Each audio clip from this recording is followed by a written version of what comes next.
क्या बात है? आज के बाद तुम इस कमरे में मेरे साथ नहीं सोगे। क्या बकवास कर रही हो तुम? हटो सामने से।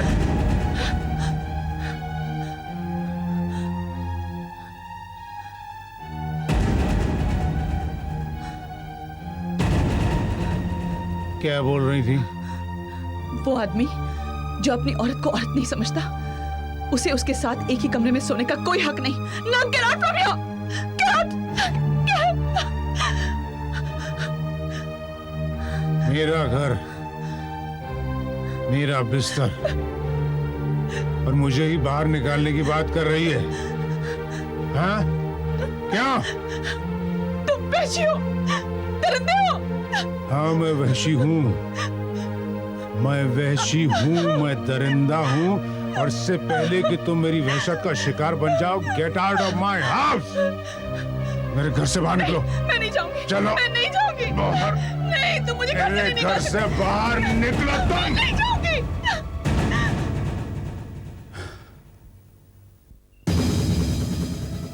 इंस्पेक्टर साहब, कहिए। मुझे एक कंप्लेन लिखवानी है। किसके खिलाफ? मेरे पति ज्ञानचंद डोगरा के खिलाफ। डोगरा साहब के खिलाफ? मैडम, आप जानती हैं आप क्या कह रही हैं? डोगरा साहब एक इज्जतदार इंसान हैं, समाज में उनका एक मुकाम है, मगर अपनी पत्नी के सामने एक घिनौना हैवान है। समझ में नहीं आता कि उन्होंने आपके साथ ऐसी कौन सी हरकत की है जिसकी वजह से आप उनके खिलाफ इतनी जहरीली बातें कर रही हैं। इंस्पेक्टर साहब, उन्होंने मुझे मारा है। क्या ये आपकी नजरों में घिनौनी हरकत नहीं है? क्या ये जुर्म नहीं है? आप क्या चाहते हैं कि मैं जहर ना उगलूं, अमृत उगलूं, चुपचाप घर में बैठी रहूं और सब जुल्म सहूं और अर्धांगिनी होने का हक अदा करूं? देखिए मैडम, घर की बातें अगर घर में ही खत्म हो जाएं, तो दोनों पार्टियों के लिए अच्छा होता है, वरना खामखा कोर्ट कचहरी के झमेले में सारी जिंदगी कट जाती है। आप समझदार हैं, आप घर जाइए और उन्हें समझाइए। आई डोंट थिंक कि आगे कोई प्रॉब्लम होगी। आप भी समझदार हैं और डोगरा साहब भी समझदार हैं। ओके? देखिए इंस्पेक्टर साहब, आपको मुझे समझदारी बताने की कोई जरूरत नहीं है। अगर आप मेरा कंप्लेंट नहीं लिखेंगे तो मुझे मजबूरन डीसीपी साहब के पास जाना पड़ेगा। Do you understand? ओह, ठीक है, कहिए।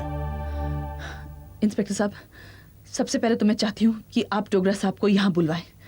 किसी कांस्टेबल को घर भेजिए, उन्हें यहाँ बुलाइए और उन्हें वार्न करिए कि दोबारा वो ऐसी हरकत मेरे साथ ना करें, प्लीज। ओके। राम सिंह, तुम जाओ और जाकर डोगरा साहब को लेकर आओ। अच्छा मैडम, तो डोगरा साहब ने रात को आपको किस वक्त मारा? आज रात करीब 11 बजे वो मेरे कमरे में नशे में धुत आए थे और बेवजह और बेतहाशा मारने लगे मुझे। मैं रोने लगी, उनके सामने गिड़गिड़ाने लगी, मगर वो मुझे मारते जा रहे थे। ऐसा लग रहा था उन पर कोई भूत सवार है और मारते मारते सिर्फ एक ही बात कह रहे थे, निकल जा मेरे घर से, निकल जा मेरे घर से।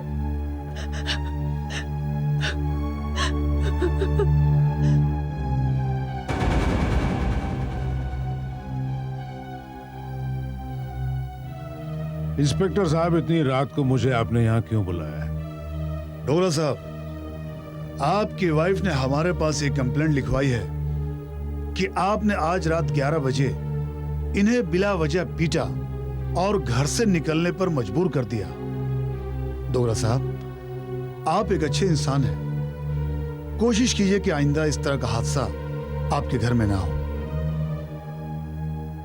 इंस्पेक्टर साहब, मैं वादा करता हूं कि ऐसी बात फिर कभी नहीं होगी, क्योंकि बहुत जल्द मैं इस बदजात औरत को तलाक देने वाला हूं। Good night. Good night.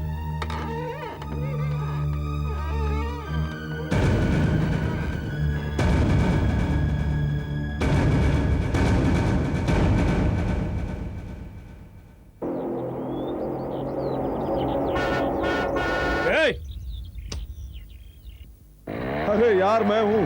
अरे राज साहब, आप क्या हाल है? कैसे हैं आप? उस दिन से जो गायब हुए तो फिर शक्ल ही नहीं दिखाई। दरअसल मुझे बड़े लोगों से डर लगता है राज साहब, इसीलिए अपनी ही दुनिया में मस्त रहता हूँ। आओ बैठो। आइए। कमान। और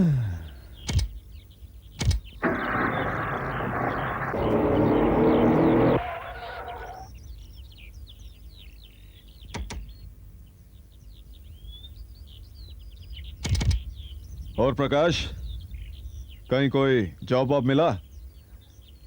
ये समझ लीजिए राज साहब कि रोज कुआं खोदता हूँ और रोज पानी पीता हूँ। कोई परमानेंट जॉब? नहीं साहब, अभी तक तो नहीं। अच्छा, मेरे पास एक परमानेंट जॉब है, करोगे? बात यह है राज साहब कि मेरे पास एक्सपीरियंस नहीं है। भाई, जब तक काम नहीं मिलेगा तो एक्सपीरियंस कहां से होगा? ये तो आप मेरा ही जुमला दोहरा रहे हैं राज साहब। मैंने कब कहा कि ये मेरा जुमला है? बट सीरियसली प्रकाश, जिस दिन से तुम मुझे ये बोल के गए हो ना, मेरे सोचने समझने का नजरिया बदल गया है। अच्छा। हम लोग बड़ी बड़ी कंपनियां चलाते हैं, अखबारों में इश्तिहार देते हैं, लोगों को बड़ी बड़ी तनख्वाहों के लालच देते हैं, तो हमें एक्सपीरियंस लोग मिल ही जाते हैं। राज साहब, क्या आप ये जानते हैं जो ये एक्सपीरियंस लोग हैं ये आते कहां से हैं?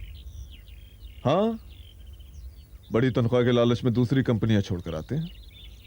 यानी अपने फायदे के लिए आप लोग दूसरों का नुकसान कर देते हैं। भाई प्रकाश, ये बिजनेस है। मोहब्बत, अदावत और तिजारत में सब कुछ जायज है। इसीलिए ये प्रकाश रावण इन तीनों चीजों को अपने से बहुत दूर रखता है। अब तुम मजाक छोड़ो, मैं सच कह रहा हूं, मेरे पास एक बहुत अच्छी जॉब है, तनख्वाह भी बहुत अच्छी है, और अगर तुम चाहोगे तो कंपनी अकोमोडेशन भी मिलेगा। वेल राज साहब, thank you very much, but I am sorry, मैं आपके यहाँ नौकरी नहीं कर सकता हूँ। भाई कमाल है प्रकाश। खैर, शायद मेरे यहां काम करने से तुम्हारी इज्जत घटती है। नहीं, ऐसी बात नहीं है राज साहब। कोई बात नहीं, मुझसे अच्छी दोस्ती तो कर सकते हो। Why not? कमाल करते हैं राज साहब, रोमांस में तो आपने मास्टरी कर ली है। प्रकाश, हमने तो रोमांस में मास्टरी कर ली, लेकिन तुमने अब तक ग्रेजुएशन किया या नहीं?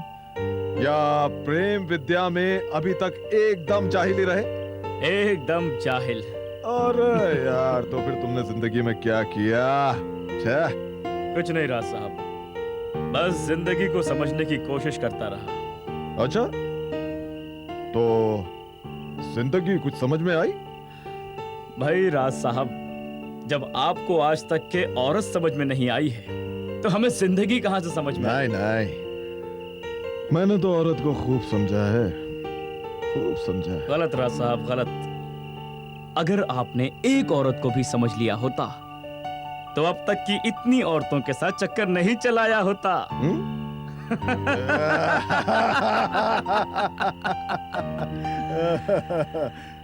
Cheers. Cheers.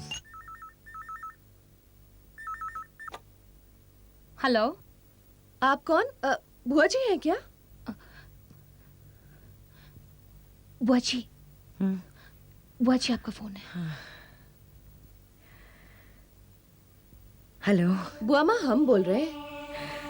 कैसी हैं आप? बेटा, यहाँ मेरी फिक्र करने वाले बहुत हैं। तुम मेरी फिक्र मत करना। ये बताओ, तुम कैसी हो? हम भी अच्छे हैं बुआ माँ। बुआ माँ, हम आपसे मिलना चाहते हैं, क्या ये मुमकिन है? बिटिया, मेरी तबीयत जैसे ही सुधर जाएगी मैं खुद तुमसे मिलने आ जाऊंगी। वादा? वादा। टेक केयर बुआ माँ। Okay, bye bye. बाय। बुआ जी, किसका फोन था? मेरी बहू चांदनी का। बुआ जी, चांदनी आपको कैसी लगती है? बहुत सुंदर, बहुत सुशील, एकदम चांद का टुकड़ा। बुआ जी, चांदनी को किसने सिलेक्ट किया था? I mean, वो किसकी चॉइस थी, आपकी या? पहले उसे राज ने पसंद किया था, फिर मैंने। चलो उसे तो राज जी ने पसंद किया, अगर आप पसंद करती तो मेरा मतलब है कि आपकी पसंद की बहू कैसी होती? वैसी ही जैसी चांदनी है। बुआ जी, बुआ जी कैसी हैं आप? राज जी, आपकी शर्ट तैयार है। मैंने ये शर्ट पहनना छोड़ दिया है। अरे बेटा राज, सुबह से इस पर भूत सवार है तुम्हारे कपड़े ठीक करने का। बुआ जी, आपकी तबीयत कैसी है? आपने दवाई वगैरह खा ली कि नहीं? तू मेरी फिक्र मत कर, तू मेरे बारे में मत सोच। ये जो सीमा है ना, वो बेटा मेरा सारा दिन ख्याल रखती है, सारा दिन मेरी सेवा करती है। जा तू आराम कर, don't worry about me. Okay बुआ जी, गुड नाइट।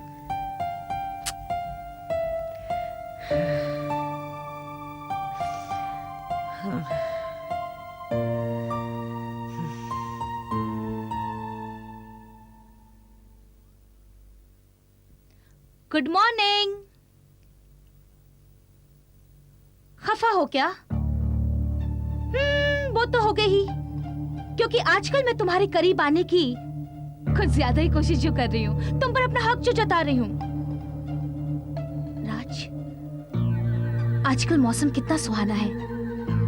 राज, तुम्हें याद है अमेरिका में बारिशों में हम अक्सर छुट्टियां मनाया करते थे? कम से कम तुम्हें 1994 वॉशिंगटन की बारिश तो याद होगी। बस, इनफ। अब मैं जानती हूँ तुम मुझे क्या कहोगे। सीमा, डोंट बोर मी। राज, क्या मैं वाकई तुम्हें बोर करती हूँ? देखो सीमा। हाँ हाँ कहो, कुछ तो कहो, और कुछ नहीं तो गालियां ही दे दो। राज, मैं तुम्हारे साथ एक सीरियस डिस्कशन करना चाहती हूँ। मेरे पास वक्त नहीं है, ओके? देखो राज, तुम्हारे पास जितना भी वक्त है उतने में ही सुन लो। जब तक तुम नहा के निकलोगे तब तक मेरी बात पूरी हो चुकी तुम होगी। बाहर निकलो, बाहर निकलो तुम। अब मुझसे ऐसा क्या शर्माना राज?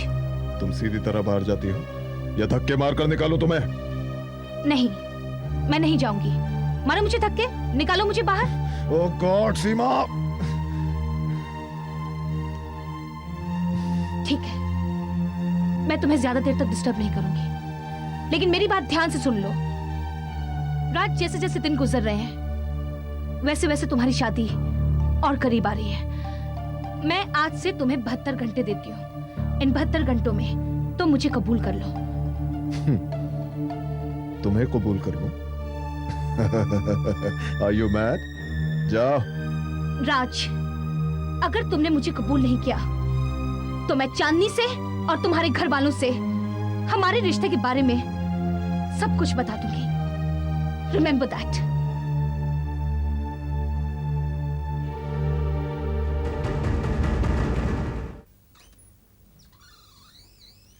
चांदनी, जब सीधी उंगली से घी नहीं निकलता ना, तो उससे टेढ़ी उंगली से ही निकालना पड़ता है। और मुझे तो लगता है कि दुनिया ही टेढ़ी है, इसलिए हमें लोगों से टेढ़ी ही बात करनी चाहिए। क्यों भाई, टेढ़ेपन से कहीं से कुछ जीत कर आ रही हो क्या? हाँ चांदनी, मैं बहुत दिनों से सोच रही थी कि मेरे पति समझ जाएंगे और हमारे बीच के मामला सुलझ जाएंगे, लेकिन वो हजरत थे कि मानने को तैयार ही नहीं थे। इसलिए मैंने अपना आखिरी हथियार उन पर आजमा ही लिया। आखिरी हथियार?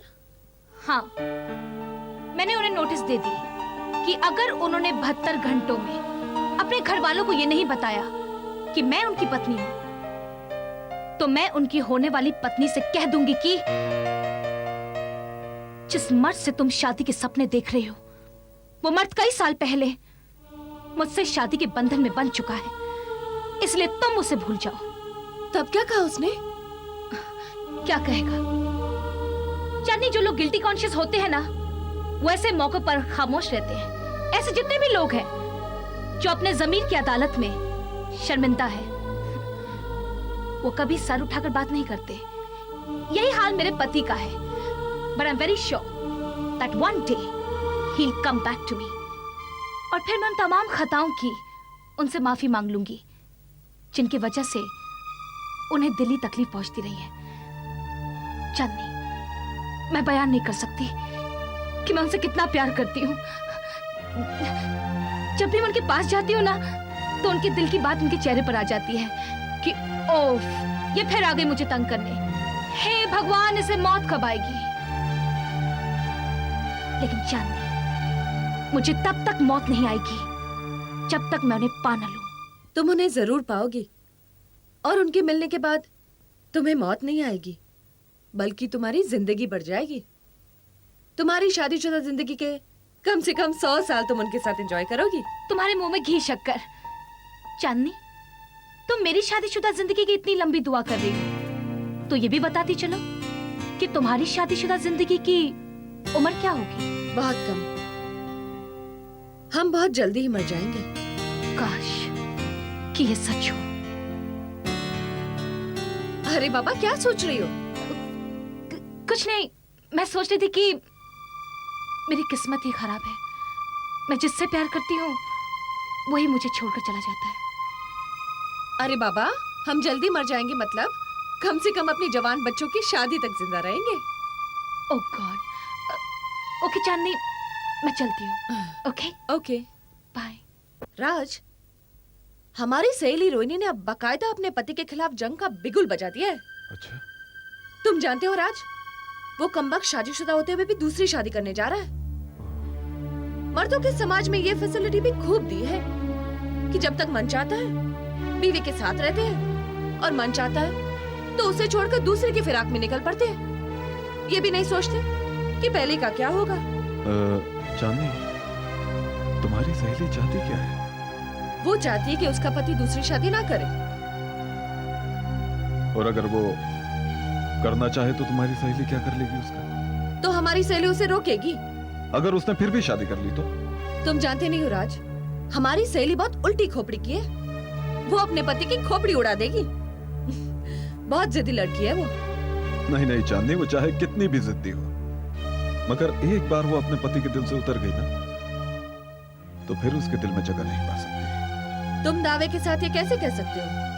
क्योंकि मैं भी मर्द हूं, और कम से कम इस मामले में तो दुनिया के हर मर्द का नेचर एक ही होता है। तो इसका मतलब ये है कि कभी हम भी तुम्हारे दिल से उतर जाएंगे और तुम हमें भी छोड़कर किसी और के पास चले जाओगे। नहीं चांदनी, तुम मेरे दिल से कभी नहीं उतरोगी। चांदनी, कम केसेस में ऐसा होता है कि मर्द अपनी प्यार करने वाली पत्नी को छोड़कर किसी दूसरी औरत के पास चला जाता है। बहुत कम केसेस में ऐसा होता है। हाँ, वैसे मर्द जालिम और बेईमान होते हैं, मगर अक्सर देखा गया है कि जितने भी तलाक होते हैं या पति पत्नी के अलगाव होते हैं, उन सब में मर्द से ज्यादा औरत का हाथ होता है। तुम मर्द हो ना, इसलिए मर्दों की तारीफ में ही बोलोगे। यह मर्दों की तारीफ की बात नहीं है चांदनी, ये तो एक कॉमन प्रॉब्लम है जो हमारी सोसाइटी में आए दिन नजर आती है। लेकिन अगर तुम इस प्रॉब्लम की तह तक जाओगी तो हमेशा औरतों को ही गिल्टी पाओगे। 90% औरतों के तलाक उनकी अपनी जिद की वजह से होते हैं। एनीवे,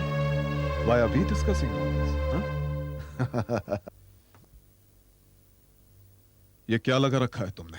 अब क्या हो गया? मेरे लाख मना करने के बावजूद तुम चांदनी से मिल रही हो, उसे फोन कर रही हो? क्योंकि वो मेरी सहेली है। झूठ! तुम मुझसे सहेली की हैसियत से नहीं, मेरी दुश्मन की हैसियत से मिल रही हो। और जब भी उससे मिलती हो, उसे मेरे खिलाफ भड़काती हो तुम। क्यों? आजकल चांदनी बेवफाई कर रही है। चांदनी मुझसे कभी बेवफाई नहीं कर सकती, अंडरस्टैंड? बहुत गलतफहमी के शिकार हैं आप। हाँ, मैं गलतफहमी का शिकार हूँ। तुम्हें क्या करना है? मैं क्या करूंगी? जो कुछ करेगी वो बेवफा करेगी। मैं उसकी बेवफाई बर्दाश्त कर लूंगा, उसकी बेवफाई बर्दाश्त कर लूंगा मैं, लेकिन तुम अपनी जुबान बंद रखो और अपने पैरों में बेड़ियां डालो, ओके?